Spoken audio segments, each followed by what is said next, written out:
পৰিয়ালটোক আহি থকা দিনত পৰিয়ালটো কেনেকৈ চলিব কাৰণ এই পৰিয়ালটো হেৰাই যোৱা এই ভাতিটো ঢুকাই যোৱাৰ কাৰণে আহি থকা দিনত এই ফেমিলিটো যথেষ্টখিনি অসুবিধা হ'ব গতিকে আমি বিচাৰিছিলোঁ যে নন্দিনী কাশ্যপৰ যদি নিজৰ যদি মান সন্মান যদি আছে তেখেতে আহি পিনে নিজে ইয়াত হাজিৰ হওকহি থানাত তেখেতে হাজিৰ হওকহি ইতিমধ্যে তেওঁ এগৰাকী অভিযুক্ত হয় আমি নিবিচাৰোঁ এইটো মুহূৰ্তত য'ত তেওঁ এটা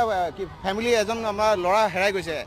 এজন পুত্ৰ হেৰাই গৈছে আমি নিবিচাৰোঁ এইটো সময়ত তেওঁ গৈ পিনে থিয়েটাৰ নাটকৰ কিবা আখৰা চলাই থাকিব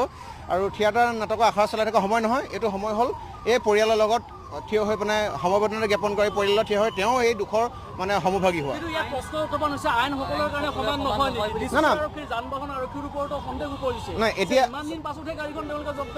নাই এতিয়া এই মুহূৰ্তৰ পাছৰ পৰা সকলোবিলাক জল পটপট হৈ গ'ল যে নন্দিনী কাশ্যপে কৈছিলে যে আমি যিমানখিনিলৈকে শুনিছিলোঁ যে সামান্য তেওঁ আঘাতপ্ৰাপ্ত হৈছে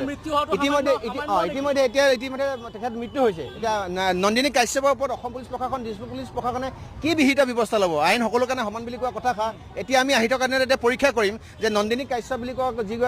যি অভিযুক্ত যিয়ে ইতিমধ্যে ঘটনাটো সংঘটিত কৰিছে তেওঁৰ চিনেমা থিয়েটাৰত আপুনি তেওঁ ব্যস্ত থাকিলে নহ'ব তেখেতক এৰেষ্ট কৰিব লাগিব জেল হাজতলৈ প্ৰেৰণ কৰিব লাগিব আৰু উচিত ক্ষতিপূৰণ ফেমিলিক দিব লাগিব ইতিমধ্যে আমি গম পাওঁ বিলাসী অসমে আমি অলপ সময় আগত ব্লাড দি গৈছোঁ কিন্তু আমি দেখিবলৈ পাইছোঁ যে ঘটনাটো আমি গম পালোঁ যে আমি দিয়া ব্লাড তেখেতে ল'বলৈ নাপালেই আৰু কথাটো এনেকুৱা ধৰণৰ যে এই বিষয়টোৰ উচিত তদন্ত হ'ব লাগিব আৰু নন্দিনী কাশ্যপৰ যদি মান সন্মান আছে নিজৰ তেখেতে আহি নিজে উপস্থিত হ'বহি লাগে আৰু আহি থকা দিনত অনাগত দিনত পৰৱৰ্তী সময়ত উচিত ক্ষতিপূৰণ দিব লাগিব ফেমিলিক সম্পূৰ্ণ ঘটনাটো পুলিচে আচলতে ৰক্ষণাবেক্ষণ দিয়াৰ এটা অভিযোগ উত্থাপন কৰিছে পৰিয়ালৰ লোকে কেইবাগৰাকী জ্যেষ্ঠ আৰক্ষী বিষয়াৰ সৈতে মিতি ৰালি আছে যাৰ বাবে গোটেই বিষয়টো তেওঁলোকে যিধৰণে ইনভেষ্টিগেশ্যন কৰিব লাগে এইধৰণৰ চাওক এতিয়া ঘটনাটো আহি পিনে একদম শেষ পৰ্যায়ত সকলো আমি আহি পাইছোঁ আৰু ইয়াত কোনো একো কথা লুকুৱাই ৰাখিব নোৱাৰিব আৰু